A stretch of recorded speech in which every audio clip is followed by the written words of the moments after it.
ya. Yang pertama adalah rumah DP 0. Ini adalah sebuah janji di kampanye politik Anies Baswedan gitu. Ini soal keberpihakan. Ini masyarakat kecil bisa kita berikan rumah, kita ajak mereka untuk membeli rumah. Sehingga masyarakat di Jakarta yang penghasilannya rendah itu bermimpi untuk bisa beli rumah. Sehingga mereka memilih Anies Baswedan. Tapi kenyataannya ternyata mereka dibohongi. Ternyata nggak ada tuh rumah DP 0 yang untuk warga miskin. Karena mereka nggak akan pernah mampu gitu. Karena pada akhirnya setelah dilakukan, diaplikasikan, ternyata rumah DP 0 ini hanya diperuntukkan kepada golongan menengah ke atas. Dan setelah dibuatkan bangunannya, rumahnya, kelompok menengah ke atas ini nggak puas dengan bangunannya, dengan desain dan bentuknya. Sehingga ini nggak laku gitu. Jadi dari target yang semula dijanjikan waktu kampanye 232.214 unit akan dibangun selama 5 tahun, ternyata nggak bisa gitu.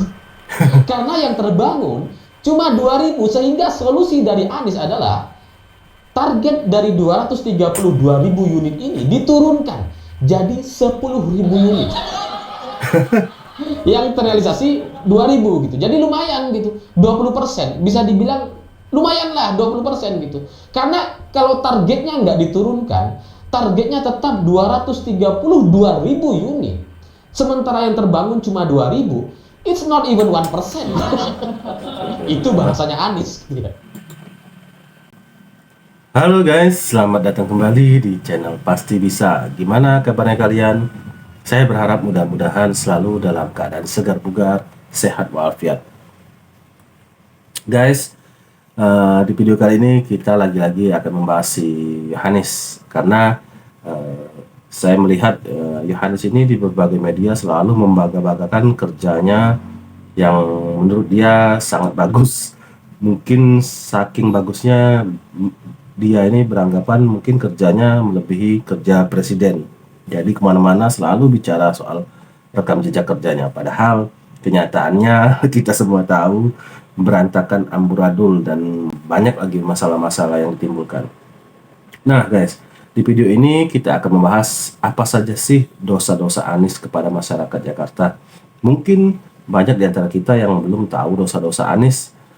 Saya juga kaget ketika mendengar ternyata Yohanes ini punya banyak sekali dosa-dosa kepada warga Jakarta. Ada belasan dosanya. Nah, seperti apa itu videonya?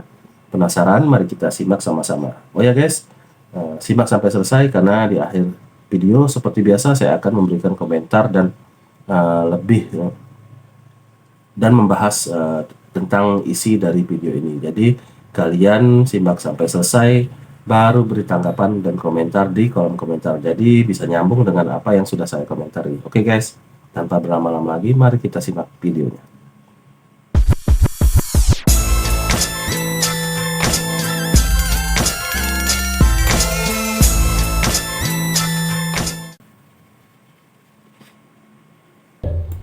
Jadi ini kebohongan dan kebodohan yang dilakukan secara serentak di soal rumah DP 0. Lalu kemudian yang kedua adalah menghapus normalisasi sungai. Normalisasi sungai yang dilakukan di era Ahok dan Jokowi dan Pak Jarod gitu ya, atau sebelumnya Pak Foke, itu kemudian dihapus. Nggak ada penjelasannya, nggak ada kerja-kerjanya setelah itu. Pokoknya dihapus saja. Dan kemudian ini menunjukkan bahwa orang-orang seperti ini itu sangat-sangat alergi untuk melanjutkan pekerjaan-pekerjaan yang sudah dilakukan sama pendahulunya. Nah, ini tipikal-tipikal orang yang nggak boleh jadi pejabat di Indonesia. Bahaya. Lalu kemudian yang ketiga adalah naturalisasi. Jadi ketika normalisasi di stop, dihentikan, dia muncul dengan istilah naturalisasi. Tapi sampai sekarang tidak ada satupun sungai di Indonesia atau kali yang dilakukan naturalisasi. Nggak ada. Ya mungkin ini sesuai dengan namanya, naturalisasi. Dibiarkan begitu saja, natural. Dan ini juga gak ada yang bisa menjelaskan. Lalu 4, ada soal air turun dari langit ke bumi. Ini yang paling viral. Dia ceramah di hadapan Rizik dan golongan FPI gitu ya, bicara soal sunat Nuh. Karena air itu diciptakan oleh Tuhan dari langit turun ke bumi. Dan dia bohong. Ya, karena bumi pada akhirnya tidak mampu untuk menyerap air semua gitu. Tetap pada akhirnya akan dialirkan ke laut.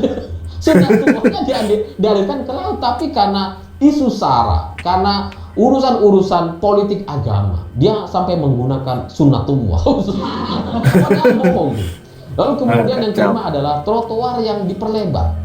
Jadi ada trotoar yang sudah lebarnya tuh 1,5 meter dan ya cukup lah untuk orang jalan. Kemudian diperlebar jadi 3 meter, dibongkar, diperlebar 2 kali lipat ditambah. Gitu. Sehingga apa? Sehingga jalan yang ada di sana jadi semakin sempit. Ya kita nggak menyalahkan kalau misalkan tujuannya untuk supaya para pejalan kaki itu enak. Itu bagus idenya. Gitu. Tapi trotoarnya ini sudah ada gitu. Kalau nggak ada kemudian diadakan trotoar itu masuk akal. Ini sudah ada, diperlebar 2 kali lipat.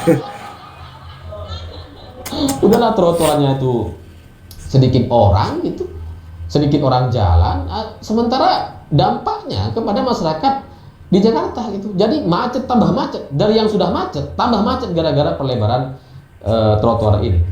Lalu yang keenam adalah pedagang kaki lima jualan di trotoar, dan ini diizinkan sama Anies Baswedan. Mungkin tujuannya untuk meraih simpati atau suara dari masyarakat kalangan menengah ke bawah, supaya dianggap peduli, supaya dianggap pemimpin yang pro terhadap rakyat gitu.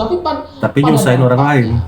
Pada akhirnya gitu, masyarakat juga yang dirugikan karena dengan adanya PKL di trotoar itu akan mengganggu perjalanan orang yang jalan kaki. Nah guys, ini sedikit cerita pengalaman pribadi saya guys. Waktu beliau ataupun Yohanes ini menjabat jadi gubernur, itu saya biasa dulu sering ke Tanah Abang. Sebelum Yohanes ini menjabat, itu Tanah Abang itu rapi banget guys. Waktu zaman Ahok, Pak Jokowi itu rapi banget. Nah setelah dia menjabat, itu amburadul, ya Tuhan, susah banget. Kita mau jalan sana susah banget. Pedagangnya di mana-mana sempit, rame, pokoknya macet. Makanya itu banyak dikritik oleh masyarakat. Masyarakat di sana sendiri pun mengkritik loh, sampai ini saking susahnya mereka untuk berjalan di sana. Oke, coba kita lanjut guys. Jadi ini dilakukan itu tanpa pertimbangan atau pemikiran yang matang dari seorang Anies. Hanya dilakukan untuk meraih simpati atau pencitraan di hadapan masyarakat kecil, tapi juga sekaligus sebenarnya melanggar aturan dan menyusahkan orang yang lain. Lalu yang ketujuh, kenapa orang ini nggak pernah pantas untuk menjadi presiden? Karena dia nggak mau kerja. Gitu. Di mana-mana yang namanya gubernur ngeruk kali itu nggak usah disuruh sama pengadilan, tapi ini udah protes sama warganya, dia tutup telinga. Dia diproses kepada pengadilan, dia masih tutup telinga. Sampai kemudian pengadilan memutuskan bahwa Pemprov DKI bersalah dan harus keruk kali. Baru setelah itu dia keruk kali. Meskipun sebelumnya gitu ya, dia sempat mau banding tuh. Tapi akhirnya dia keruk kali. Nah orang kayak gini mau kalian jadikan capres. Mau jadi apa negeri ini gitu. Lalu yang ketujuh adalah kali hitam yang ditutup sama waring. Jadi kali hitam ini bau. Waktu itu ada Asian Games kalau nggak salah. Ya. Jadi kali hitam ini bau. Terus kemudian solusinya itu ditutupi sama waring. Seharga 580 juta rupiah. Kita pikir awalnya ini sementara saja. Gitu. Nanti setelah ditutup, dibuka gitu ya, diperbaiki. Ternyata enggak. Setelah dibuka ya udah dibiarin lagi. Naturalisasi. Sedikit juga mau cerita guys, pengalaman pribadi lagi saya ini. Dulu waktu beliau itu masih menjabat jadi gubernur, saya pernah lewat tuh di jalan arah Kali Hitam itu. Jadi di sepanjang jalan itu, padahal saya pakai mobil ya guys, dan kaca ditutup, itu baunya minta ampun masuk ke mobil. Bayangin loh, kaca ditutup masih bisa baunya bisa masuk. Itu gimana? Itu berarti saking baunya itu. Saya nggak ngebayangin masyarakat yang ada di sekitar itu. Waktu itu kalau nggak salah lagi macet lah waktu itu di sana. Jadi mobil itu ya jalannya pelan, jadi aroma dari Kali Hitam itu masuk ke mobil dan semua mencium baunya yang nggak enak itu. Dan itu lama ya, dibiarin nggak ada perubahan sama sekali. Oke guys, kita lanjut. Ego sekali. Lalu 9, angka putus sekolah SD di Jakarta itu ternyata terus bertambah dan bahkan jadi lebih tinggi dari Papua. Padahal secara anggaran pendidikan di Jakarta itu mencapai Wow. triliun rupiah.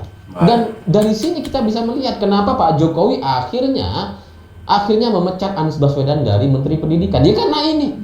Jangankan ngurusin satu Indonesia gitu ya, soal pendidikan gitu ya. Ngurusin Jakarta saja gak mampu. Lalu 10, dia suka ganti-ganti nama. Ganti yang semula orang kan kalau zamannya Ahok itu menggusur gitu ya. Dia bilang bahwa kita tidak akan menggusur, tapi kita akan menggeser. Tapi pada akhirnya dirobohkan juga, gitu, digusur juga. Tapi menurut Anies itu digeser, bukan digusur. Inilah kebohongan Anies Baswedan. Lalu 11 Kocak ya. juga sama soal ubah-ubah nama. Yang semula rumah susun itu diganti dengan rumah lapis. Sama aja, rumah susun juga gitu. Cuma diganti namanya karena mungkin Anies dan Sandiaga Uno waktu itu gitu ya. Mereka mungkin terlihat alergi dengan apa namanya istilah-istilah yang pernah ada di era Pak Jokowi dan Ahok, sehingga istilah rumah susun diganti dengan rumah lapis, bahkan rumah susun diganti dengan kampung susun. Padahal rumah susun juga gitu. Kampung susun. Dan kemudian 12, jadi Intermediate Treatment Facility atau ITF itu kemudian mangkrak, nggak dikerjakan. Padahal ini uangnya dia sudah minta kemana-mana. Dia minta ke World Bank 3,6 triliun pada tahun 2018. Kemudian Jakpro tahun 2021 mendapatkan menganggarkan 2,8 triliun. Lalu kemudian Pemprov masih mencari lagi 4 triliun. Tapi sampai sekarang itu mereka cuma cari-cari dana. Nggak dikerja-kerjakan gitu. ITF ini untuk mengatasi pengolahan sampah gitu ya. Sampai sekarang itu nggak dikerjakan sama dia gitu. Padahal uang triliunan yang sudah dia dapatkan dari World Bank, dari Jakpro cari-cari uang keluar, dari Pemprov juga yang cari-cari uang, itu kemana uangnya gitu. Triliunan itu kemana? Lalu 13, Jakarta International Stadium. Ini juga yang menurut saya agak lucu gitu ya. Karena stadionnya megah sekali. Kalau di foto itu bagus sekali, cantik sekali dari drone, dari sirkuit Formula E, bagus gitu. Tapi pada akhirnya ternyata setelah jadi, akhirnya kita menyadari bahwa stadion ini berdiri di tengah-tengah kawasan kumuh yang ketika ada banyak supporter masuk ke stadion, ketika mereka mengadakan pertandingan akbar, pertandingan besar, itu sangat-sangat mengkhawatirkan karena jalannya kecil, sempit, rumah padat penduduk dan sangat kumuh sekali gitu ya. Sehingga ini rawan terjadi kerusuhan atau pertengkaran kedua kubu. Sehingga ini stadion yang megah dan mewah ini hanya selama ini lebih sering digunakan kelompok 212. Lalu 14, Formula E. Ini juga yang paling lucu gitu, karena Formula E ternyata yang katanya sudah pernah membayar 560 miliar rupiah commitment fee kepada Formula E. Ternyata setelah gelarannya selesai, setelah balapannya selesai, pulang semuanya gitu ya.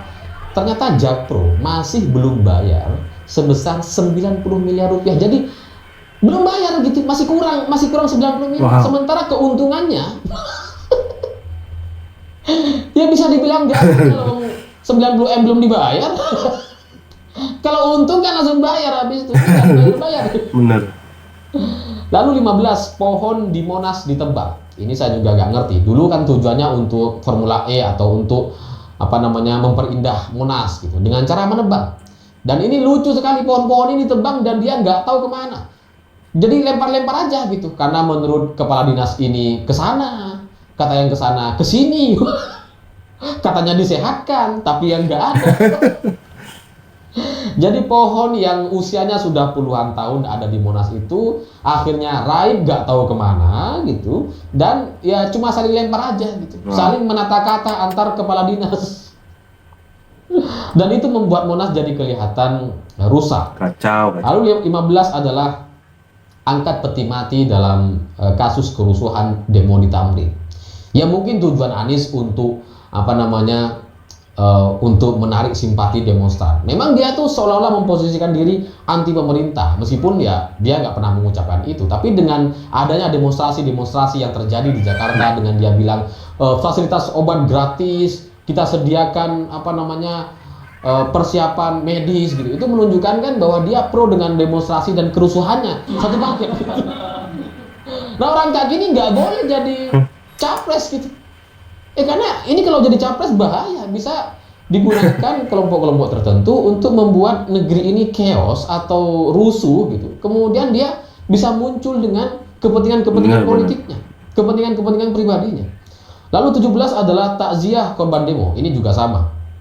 Ini bagi saya Anies itu ketika demo, selain dia memfasilitasi demonstran gitu ya, dia itu selalu update orang yang meninggal berapa, orang yang luka berapa, pokoknya jadi corong sekali di media gitu, untuk menunjukkan bahwa ini sudah genting sekali, ini negeri ini sudah genting gitu.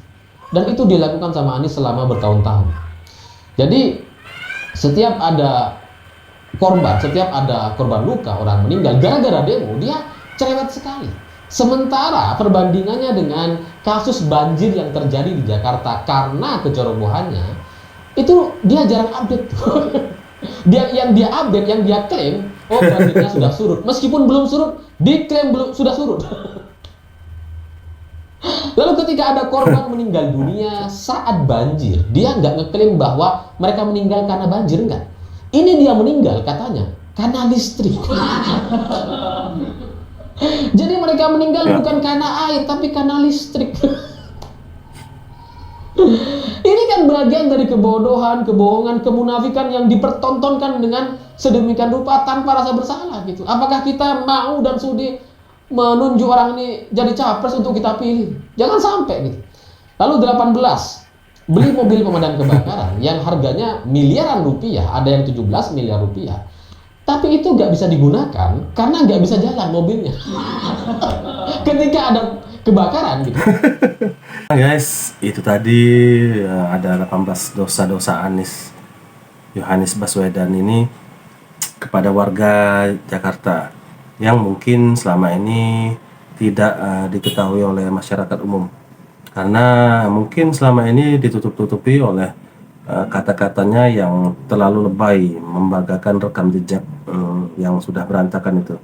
Jadi masyarakat di seluruh Indonesia yang tidak tahu menganggap si Yohanes ini seolah-olah benar kerjanya, padahal banyak sekali dosa-dosanya terhadap warga Jakarta. Nah, yang seperti ini guys, apakah pantas menjadi presiden? Apakah pantas untuk membangun dan memimpin bangsa kita?